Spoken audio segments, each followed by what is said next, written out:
Hi guys! So meron tayong bagong unboxing item dito sa inyong harapan. Ang isang solid na Ray Leo XR or AR Augmented Reality Projector kumbaga. So fan talaga ako ng mga malalaking screen. Nakita nyo naman sa kwarto ko talaga may malaki yung screen.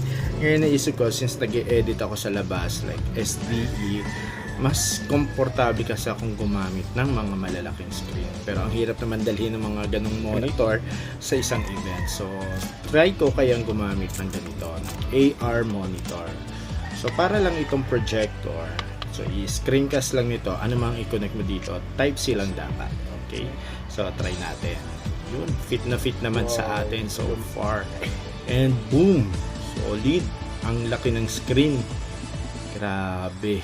Sarap manood dito, mag Netflix, mag Disney, ano mga panonorin mo, YouTube dito. At ito, quality rin ang mga audio nito, solid. Lumalaki pa ito, up to 201 inches, grabe talaga.